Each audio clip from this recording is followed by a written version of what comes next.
The most feared figure in the Imperial military held no formal rank, left no service record, and answered only to the Emperor himself. He operated outside the chain of command that governed every other officer in the fleet. After reviewing accounts from both Canon and Legends sources, a consistent question emerges. Why did so many Imperial officers struggle to accept Darth Vader as part of the system they had spent their lives serving? This hostility was not irrational. It stemmed from structural factors that made Vader incompatible with military culture. His position disrupted the systems that govern careers, accountability, and survival. Understanding why requires examining how the Imperial military actually functioned, and how Vader violated every principle it depended on. The Imperial military operated on documentation and accountability. Every officer maintained a service record tracing their entire career. Training assignments, commanding officers, battles fought, promotions earned, and disciplinary actions received. When a new commander arrived at a posting, subordinates could review his history, understand his tendencies, and prepare for his expectations. Senior officers could evaluate whether his record justified his authority. The entire system depended on knowing exactly who everyone was and where they fit within the hierarchy. Yet Vader had none of this. He appeared one day in black armor, wielding a red lightsaber, breathing through machinery that suggested more machine than man. No service record existed that anyone could access, no history could be verified through official channels, and nobody knew what face lay behind that mask or whether a face remained at all. He was simply Lord Vader, a title that conveyed nothing about origin, training, or qualification, yet commanded absolute obedience from the highest admirals to the lowest enlisted personnel. But for officers who had spent decades building reputations through documented achievements, this created a fundamental problem of legitimacy. They had earned their positions through a transparent process where academy graduation records proved their training, battle reports documented their competence, and promotion boards evaluated their fitness for command. Every step of their careers existed in writing, available for review and challenge, while Vader had bypassed all of it. The 2017 Marvel Comics series captured officer frustration directly. Personnel complained openly that Palpatine had elevated the stranger from nowhere, explained nothing about his qualifications, and expected unquestioning compliance from the entire military establishment. These doubts spread quietly throughout the fleet as officers questioned who Vader truly was, what justified his authority, and why veterans with decades of proven service were expected to obey someone with no documented record at all. Some concluded Vader was merely a weapon the Emperor kept leashed, a blunt instrument for intimidation rather than a legitimate leader. Others speculated about darker possibilities, that Vader possessed compromising information about senior officers, or that he represented some secret faction within the Imperial power structure whose existence was never officially acknowledged. However, a few officers decided speculation was insufficient. They organized assassination attempts, forming multiple conspiracies within the officer corps to eliminate Vader. These were men who had sworn loyalty to the Empire, yet they viewed the Sith Lord as a greater threat to proper military functioning than any external enemy. The rebellion could be defeated through conventional means, but Vader cannot be managed through any system they understood. The attempts failed. A Sith Lord does not fall to hired killers or carefully arranged accidents, but they revealed how deep opposition ran within the Empire's own command structure. These were not traitors to the Imperial cause, but rather officers who believed the Imperial cause required Vader's removal. Eventually, Palpatine addressed the situation directly. He assembled the elite officers and declared that Vader spoke with his voice, that any command from Vader carried the Emperor's full authority. This should have settled matters, but instead, it merely drove the resentment underground. Vader reinforced the message in his own fashion. He called 5 officers forward, selected at random from the assembled ranks, and killed them at once with a force choke. He did not know which officers had participated in the conspiracies and did not care. The demonstration served its purpose. Opposition meant death, and not necessarily death for those responsible, as anyone might pay the price for anyone else's defiance. The assassination attempts ceased after that display, though the hatred simply moved beneath the surface, expressed in careful compliance and private resentment rather than open action. Yet, even after accepting Vader's authority, many officers found themselves unable to respect how he wielded it. This contempt had roots in institutional memory, or rather its absence. By the time of the Galactic Civil War, the Jedi had been extinct for nearly 2 decades, and an entire generation of officers had risen through the ranks without ever witnessing Force abilities firsthand. To them, the Jedi belonged to history, relics of an era the Empire had properly consigned to the past. The galaxy now ran on Star Destroyers and TIE Fighters, on logistics networks and firepower calculations, not ancient religions and invisible energy fields. These officers had been trained in military academies that emphasized technology, tactics, and measurable outcomes. They analyzed sensor data, calculated hyperspace routes, and managed supply chains spanning thousands of systems. Their professional world operated entirely on quantifiable principles. Success could be documented, their failure could be analyzed, and everything that mattered could be measured. The Force, by contrast, was vague, unmeasurable, and seemingly irrelevant to modern warfare. It cannot be quantified, predicted, or replicated through training. It existed outside the frameworks these officers had spent their careers mastering. A new generation of Imperial technocrats had emerged who feared Vader, but simultaneously dismissed him as a relic of an obsolete religion.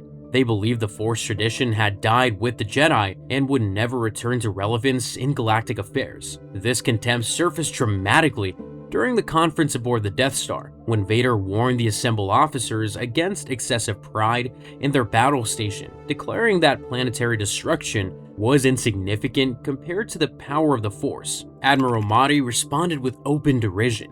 Motti dismissed Vader's beliefs as a sad devotion to an ancient religion, noting that these mystical powers had failed to locate these stolen Death Star plans or identify the rebel base.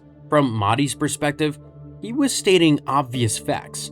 The Force had produced no tangible military results, while the Death Star represented real, measurable, unprecedented power. One could destroy entire planets, while the other could not even find a hidden enemy base. Vader responded by choking him from across the room without physical contact. Yet Motti's position was not entirely unreasonable from within the technocratic worldview. The Death Star had not been constructed through mystical energy, but rather represented 20 years of engineering, logistics, labor, and bureaucratic management. Officers like Motti had dedicated their careers to making such projects function, coordinating thousands of contractors, managing billions of credits, solving countless technical problems through systematic approaches. Vader was dismissing all of that as insignificant compared to the abilities most officers had never witnessed and could not measure. For men who had built their professional identities on technological mastery, this dismissal struck at the foundation of their self-worth, creating a divide that was not merely philosophical, but reflected fundamentally different theories about how power operated in the galaxy and which skills deserve respect. But beyond questions of legitimacy and respect, Vader created an even more fundamental problem for Imperial officers. Military organizations depend on a clear hierarchy where every member must understand who issues orders, who receives them, and how accountability flows through the structure. Without this clarity, coordination becomes impossible.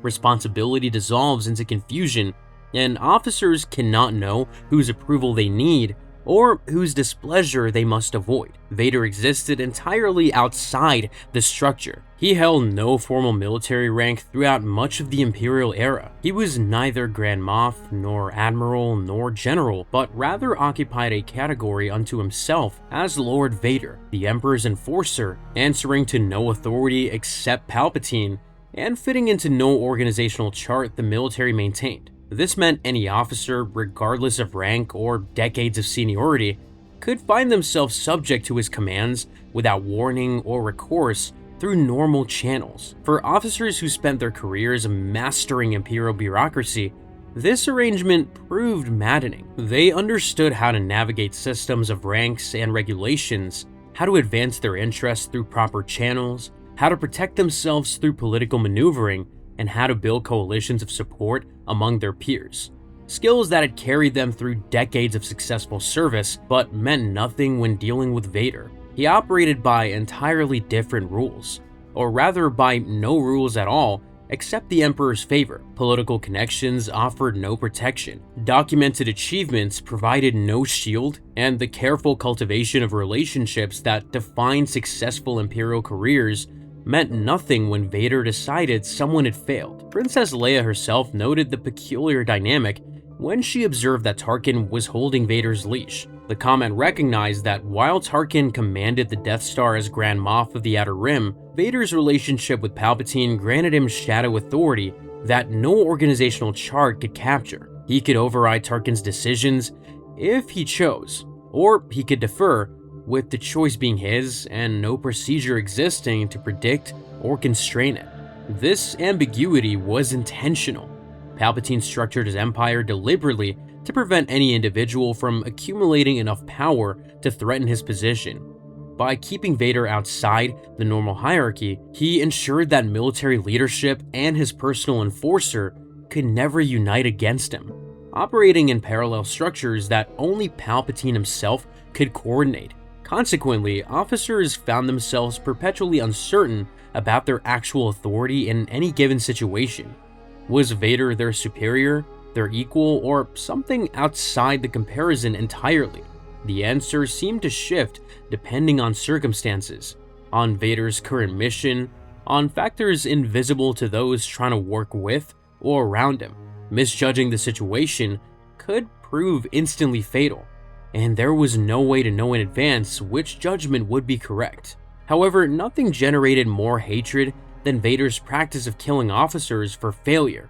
Military organizations have always imposed consequences for incompetence: courts-martial, demotions, reassignments to undesirable postings, all serving to maintain standards and accountability. Even capital punishment existed for serious offenses like treason or cowardice in battle. But these consequences followed established procedures: formal charges, hearings, evidence presentation, and opportunities for defense.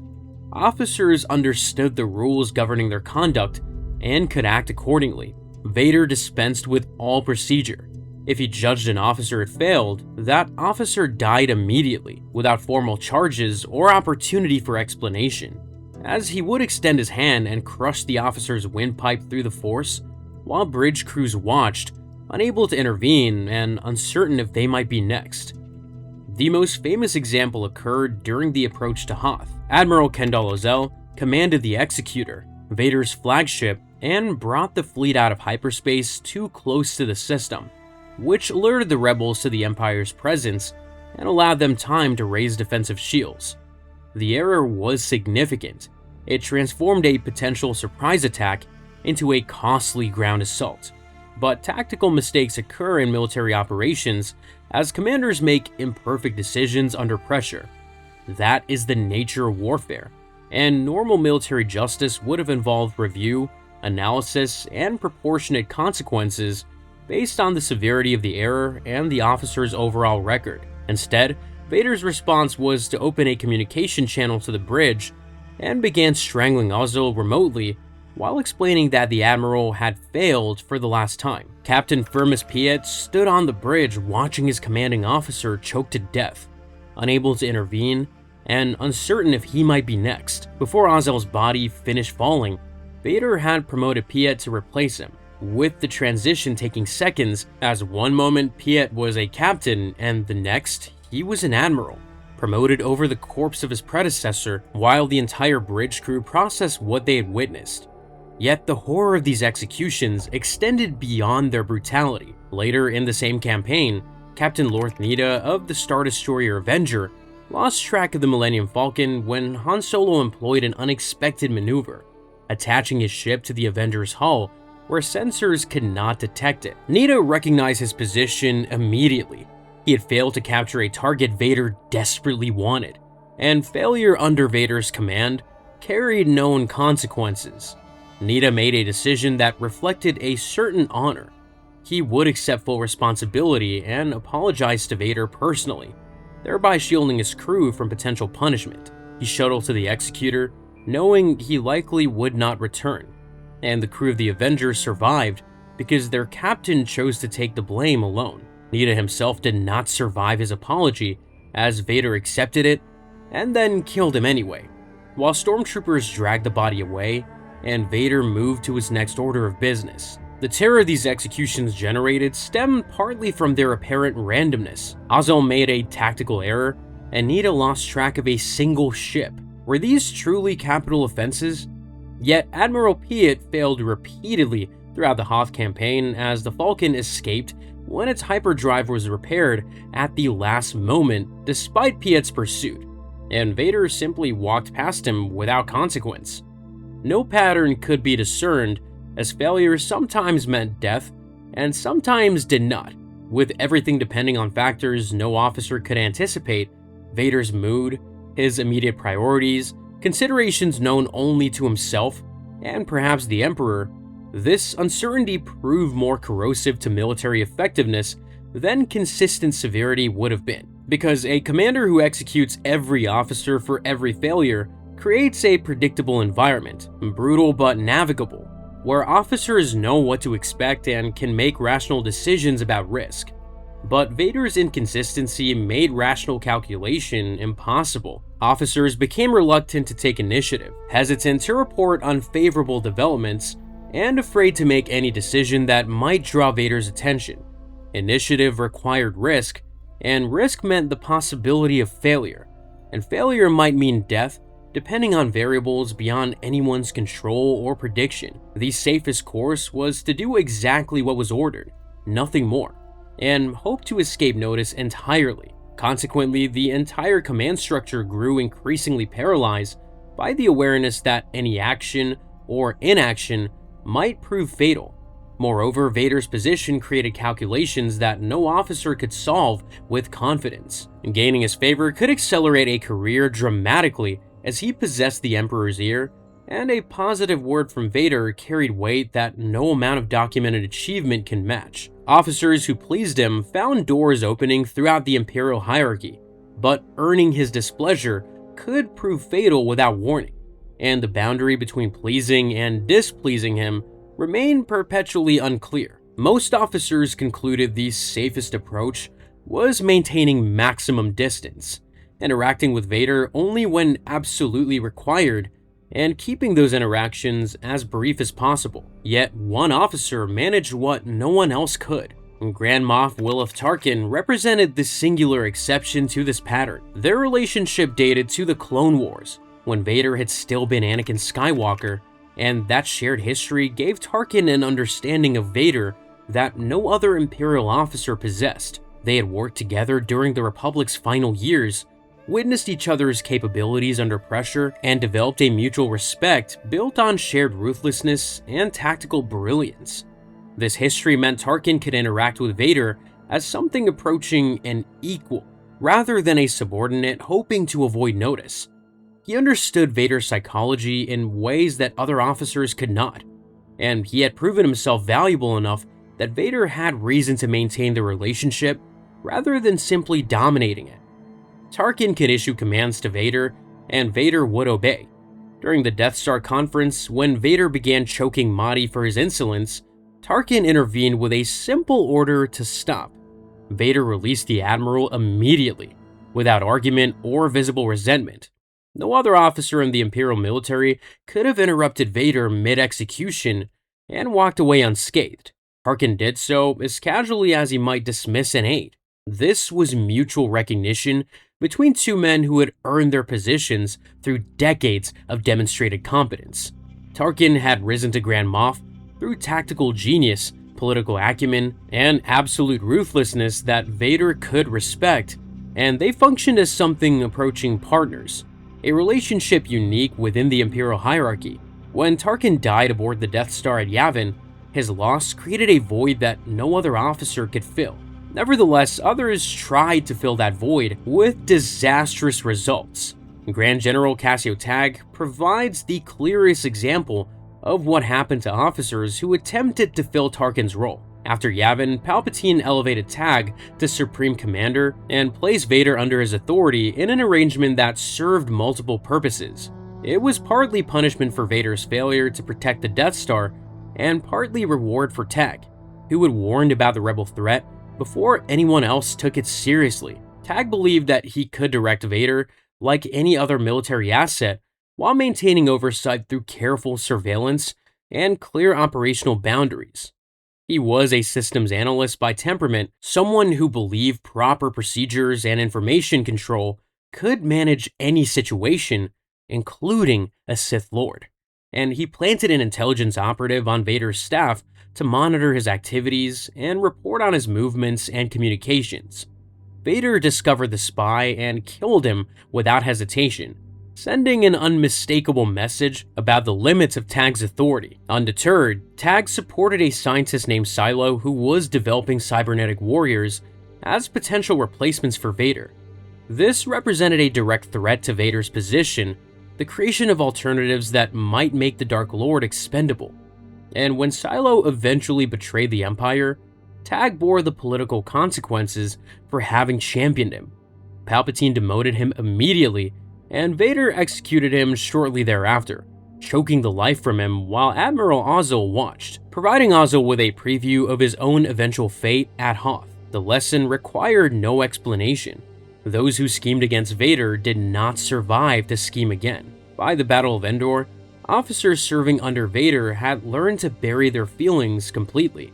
Open criticism was unthinkable, and even private complaints carried risk if overheard or reported. They performed their duties with rigid precision, maintained proper deference at all times, and worked constantly to avoid drawing his attention in any way. The psychological cost was substantial. Officers developed persistent anxiety simply from proximity to Vader, constantly monitoring his reactions and attempting to anticipate what might please or displease him.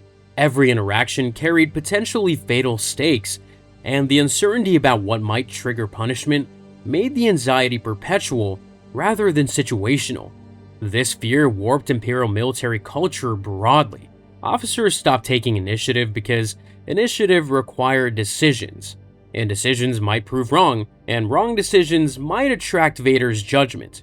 They followed orders precisely as given, never deviating and never adapting to changing circumstances, because adaptation meant visibility, and visibility near Vader was dangerous. Some historians argue that this cultural paralysis contributed significantly to the Empire's eventual defeat, as when bold action was required, Imperial officers hesitated, and when creative solutions might have turned the tide, they waited for explicit orders. They had been conditioned to fear internal judgment more than external threats, and this conditioning proved catastrophic when fighting an enemy that rewarded initiative and adaptation. Yet, despite this culture of terror, not all officers hated Vader. A few earned his genuine respect, and Vader demonstrated real loyalty to those who did. Commander Dane Jeer served aboard the Devastator during the Tantive Force capture, and when he expressed concerns about political consequences from detaining Princess Leia, a member of the Imperial Senate, Vader listened rather than punishing him for questioning orders. Most officers expected Jeer to die for his candor, but instead, Vader promoted him, apparently valuing honest counsel over sycophantic agreement. Jeer had demonstrated something rare, the willingness to tell Vader what he needed to hear, rather than what he wanted to hear. Similarly, Admiral Piett survived longer than anyone anticipated, despite obvious fear. He performed his duties competently, avoided overstepping his authority, and maintained proper deference without excessive flattery. When the Falcon escaped at the end of the Hoth campaign, Piett braced for execution as Vader approached, but Vader walked past without a word, perhaps recognizing that Piett had done everything possible within his capabilities. Lieutenant Erv Lekauf, appearing in Legends material, went further. He considered Vader something approaching a friend. Lekauf was one of Vader's few trusted subordinates, impressed by his courage and loyalty, and as mentioned before, considered Vader something like a friend. a sentiment almost no other officer in the Empire could claim. This willingness to share danger earned genuine loyalty from some who served under him, men who learned to distinguish between Vader's terror tactics and his actual treatment of those who served competently. But these remained exceptions. For most Imperial officers, Vader represented a constant threat to everything they had built. Careers developed over decades, accomplishments earned through sacrifice, lives that could be terminated at any moment depending on factors beyond anticipation or appeal. They could not appeal to a higher authority, transfer to a different command, or voice frustrations without risk. They could only serve, endure, and hope each day would not be their last. In a system built on order and procedure, Vader represented something far more terrifying than any external enemy: the complete absence of rules governing those who held power over life and death. What might have surprised them, Vader understood their hatred perfectly. Beneath that mask remained someone who remembered being Anakin Skywalker, a commander who had once earned loyalty through courage rather than terror. But the dark side demands its price from everyone it touches, and Vader paid that price every day he wore the armor. Our complete breakdown of these 7 levels of Sith covers every rank from Acolyte to Dark Lord, so be sure to watch that next.